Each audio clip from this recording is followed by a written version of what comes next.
Assalamualaikum warahmatullahi wabarakatuh. Salam sejahtera bagi kita semua.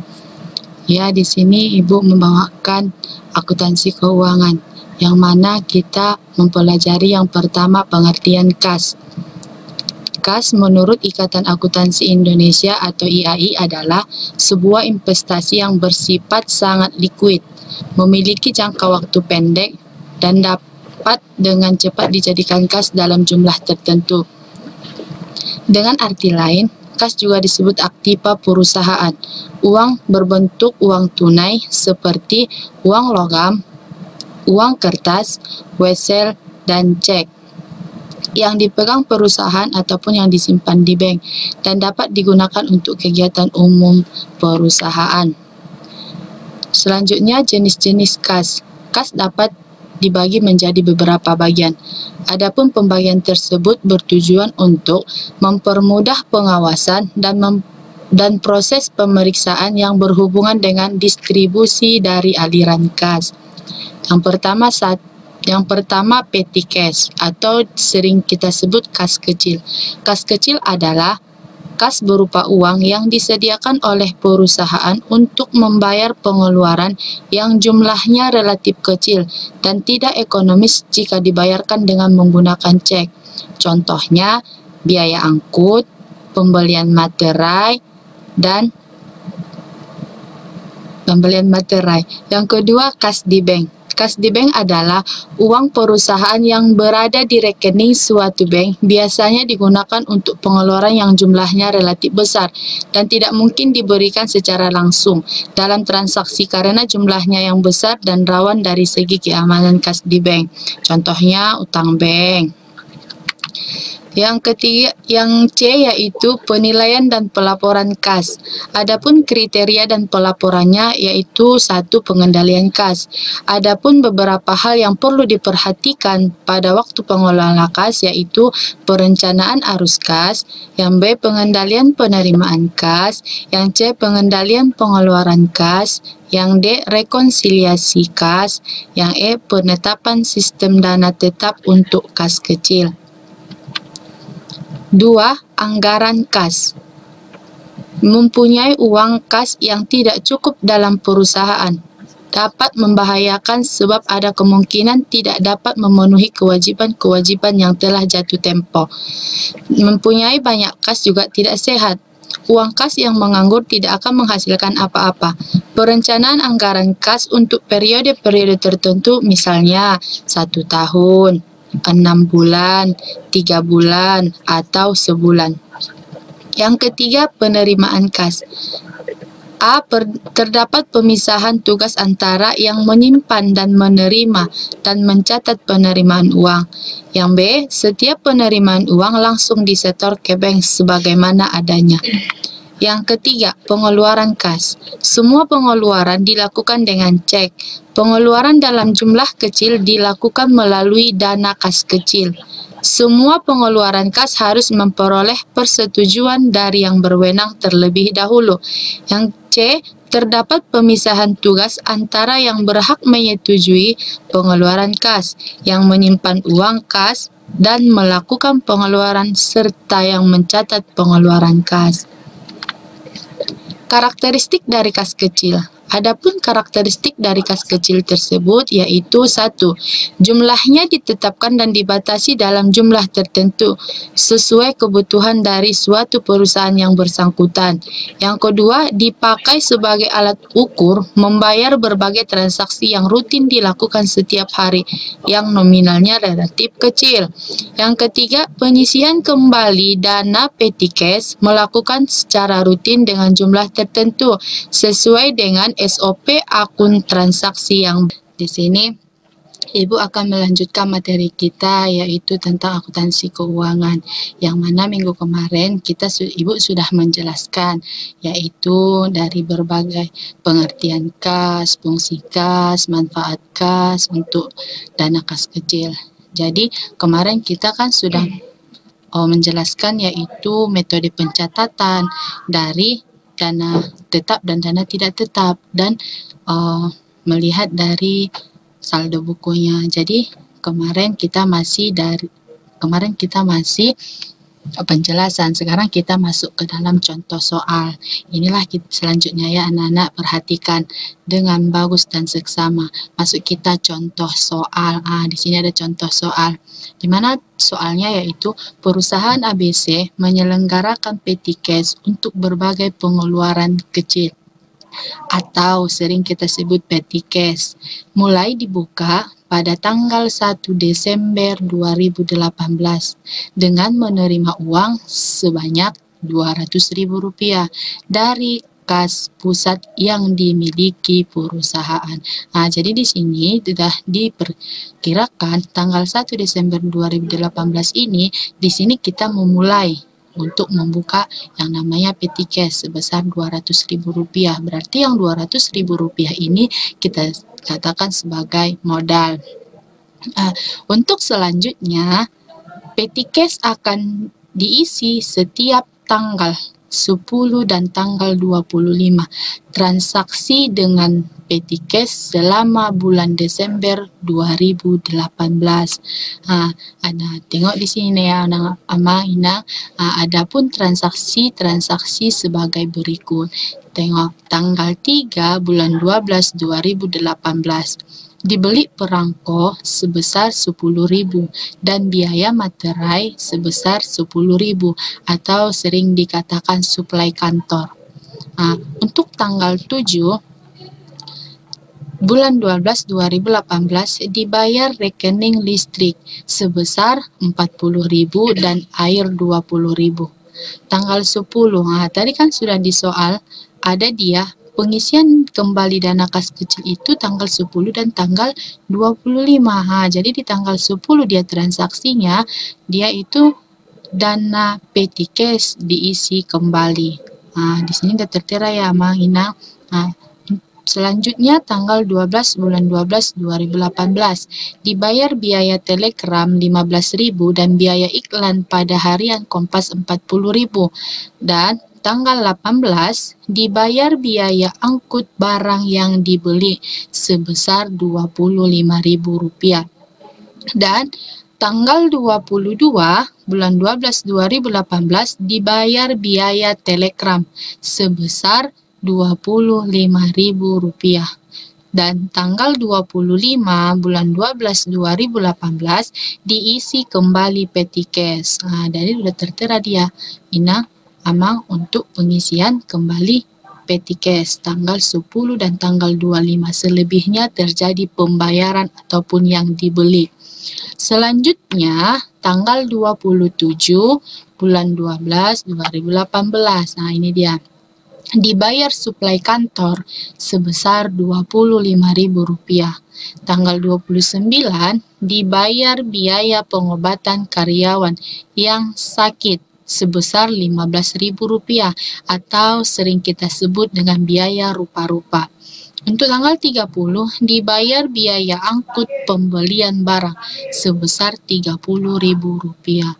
Jadi di sini dari soal ini, dari tanggal 1 sampai tanggal 30 bulan 12 itu terjadi pembelian dan pengisian kembali dana kas kecil. Maka yang diminta dalam soal di atas adalah buatlah buku petty cash. Yang kedua, jurnal umum menggunakan metode yaitu sistem dana tetap dan sistem dana tidak tetap atau sering kita sebut berubah-ubah. Jadi kemarin sudah kita jelaskan sistem dana tetap ini, berapapun saldo yang dibuat di awal atau disetujui itu tetap saldonya. Misalnya tadi dalam contoh kita ya kan, saldonya itu ada 200.000. Berarti untuk 1 Januari 2019 berarti saldo dana tetap dia 200.000 kembali. Jadi di sini dia. Ini untuk buku. Di sini ada dia tanggal, keterangan, penerimaan, pengeluaran. Rekening yang dicatat dia itu ada biaya telegram, biaya angkut, suplai kantor. Ini ada dia serba-serbi, ada nama akunnya, ada jumlahnya. Apabila isi dari serba-serbi ini apabila tidak ada dari beban yang kita terterakan di dalam kolom. Masuklah dia ke dalam serba-serbi. Untuk tanggal 1 tadi dia pengisian dana kas, yaitu berapa? Kita katakanlah dia itu saldo. Jadi kita masuk ke penerimaan berapa? Sebesar Rp200.000. Nah, untuk tanggal 3 tadi pembelian perangko, yaitu kita buat di pengeluaran. Perangko ini tadi sering kita sebut dia suplai kantor, makanya dicatat di rekening itu suplai kantor sebesar Rp20.000. Untuk tanggal 7 pembayaran listrik dan air. Kalau dia udah dikatakan pembayaran berarti terjadi pengeluaran kas, yaitu Rp60.000 listrik dan air. Untuk di sini kan masuk dia serba-serbi karena tidak adanya nama akunnya terterakan, makanya kita masukkan akun serba-serbi, yaitu beban listrik dan air sebesar Rp60.000. Untuk tanggal 10 pengisian, yaitu Rp80.000. Pengisian kembali dana kas kecil ini, dari mana Bu dapat dia Rp80.000? Tadi dari tanggal 3 sampai tanggal 7 dia sudah terjadi pengeluaran, makanya 20 ditambah 60 jadi Rp80.000 inilah yang akan diisi kembali agar saldonya tetap Rp200.000. Tanggal 12 juga pembayaran, yaitu pembayaran biaya telegram dan biaya iklan, yaitu untuk biaya telegram dia Rp15.000 dan biaya iklan dia Rp40.000, maka total dari pengeluaran di tanggal 12 itu Rp55.000. Untuk tanggal 18 terjadi juga pembayaran sebesar Rp25.000. Untuk apa ini tadi yang Rp25.000? Amang Inang itu untuk biaya angkut. Tengok dia dari kolom di atas, dari keterangannya. Untuk tanggal 22 itu biaya telegram. Ini dia biaya telegram dan masuk ke pengeluaran Rp25.000. Tanggal 25 tadi terjadi pengisian sebesar Rp105.000. Dari mana kita dapat Rp105.000 gitu ya kan? Muncul pertanyaan, yaitu dari pengeluaran dari tanggal 12 sampai tanggal 25. Di sini kan sudah tertera dia 55.000, 25.000 dan 25.000. Jadi totalnya 105.000. Inilah yang akan kita isi kembali untuk menyesuaikan saldonya tetap Rp200.000. Untuk tanggal 27 itu dia pembayaran juga. Pembayaran apa dia? Itu dia kita masukkan suplai kantor sebesar Rp25.000 ini dia. Tanggal 29 juga seperti itu. Ini tadi karyawan yang sakit. Tapi kita buat akunnya beban rupa-rupa. Masuk dia ke serba-serbi Rp15.000. Untuk tanggal 30 itu biaya angkut sebesar Rp30.000. Ini dia biaya angkut Rp30.000 dan pengeluarannya kita catat Rp30.000. Jadi untuk buku kas kecilnya itu sama dengan dia metode dana tetap dan tidak tetap, tetapi yang menjadi perbedaannya itu di jurnalnya. Tengok ya Amang Inang, perhatikan. Untuk metode dana tetap jurnalnya yaitu apabila, minggu kemarin kan sudah kita jelaskan, apabila dia pengeluaran yang terjadi pada metode dana tetap, itu kita catat no entry, tidak ada jurnal. Kapan kita terterakan dia jurnalnya, atau kapan kita terterakan dia apa-apa saja pengeluarannya apabila terjadi pengisian dana kas kecil. Jadi tanggal 1 tadi dia sebagai saldo. Kalau dia di jurnal berarti namanya kas kecil pada kas sebesar Rp200.000. Untuk tanggal 3 dia no entry, tidak ada jurnal karena itu tadi pembayaran, dan tanggal 7 juga pembayaran. Itu dia no entry.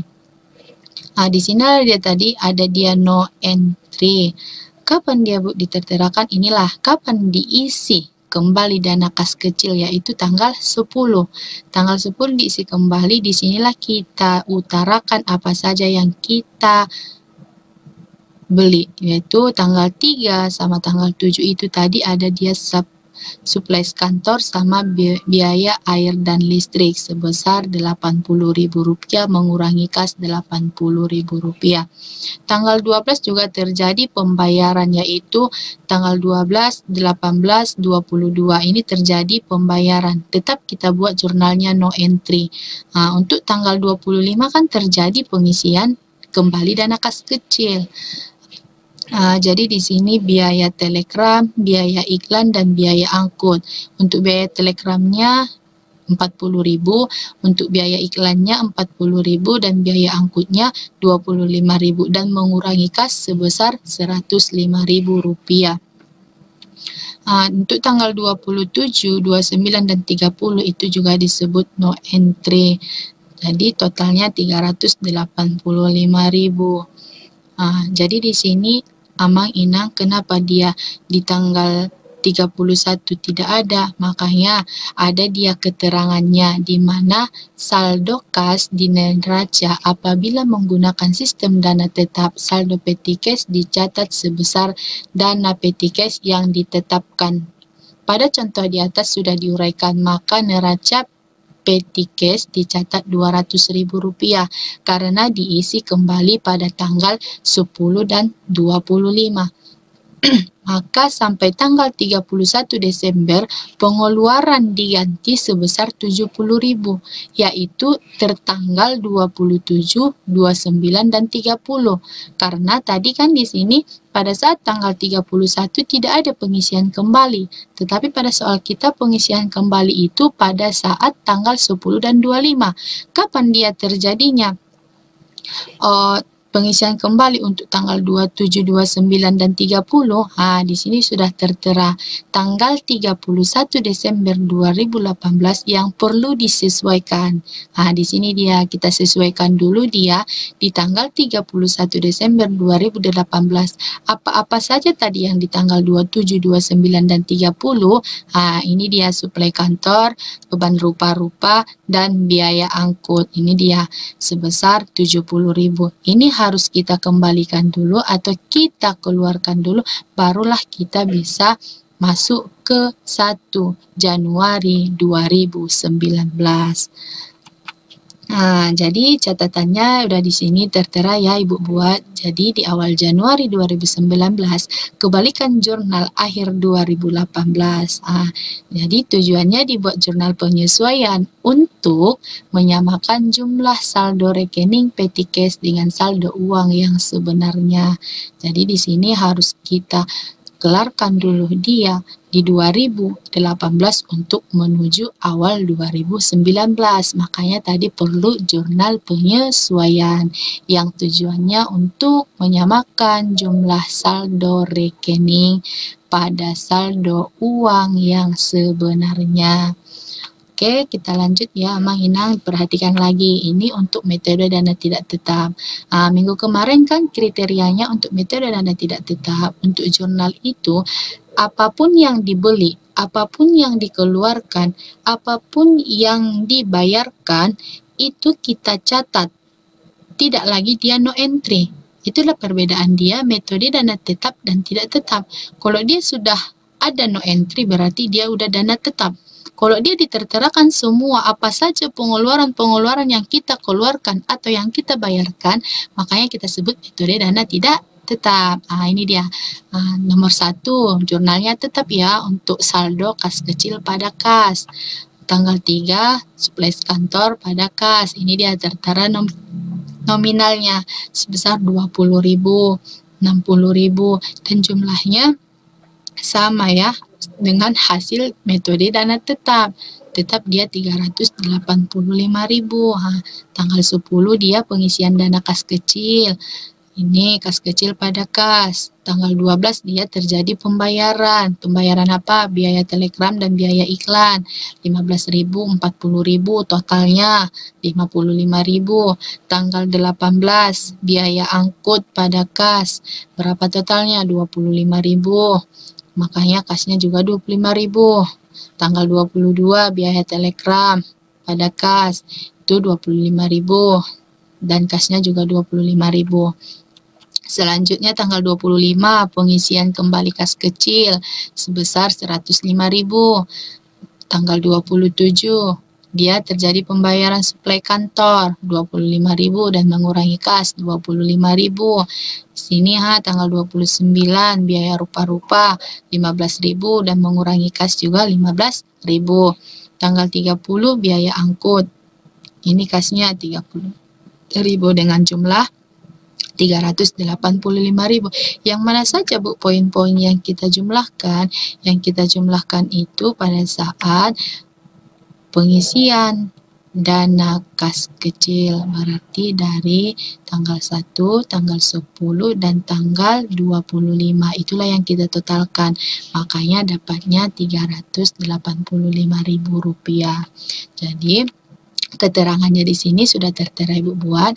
Dalam sistem dana tidak tetap, saldo petty cash yang sebenarnya ada harus dengan saldo menurut catatan buku.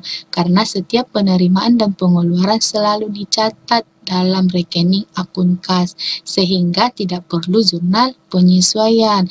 Inilah bedanya Amang Inang dari metode dana tetap dan tidak tetap. Kalau dia dana tetap, dia memiliki jurnal penyesuaian karena setiap pengeluarannya tidak dicatat. Kapan dia dicatat? Setiap terjadi pengisian dana kas kecil. Tetapi kalau dia sistem dana tidak tetap, pengeluaran dan penerimaan wajib dicatat ke rekening akun kas. Makanya tidak perlu lagi jurnal penyesuaian.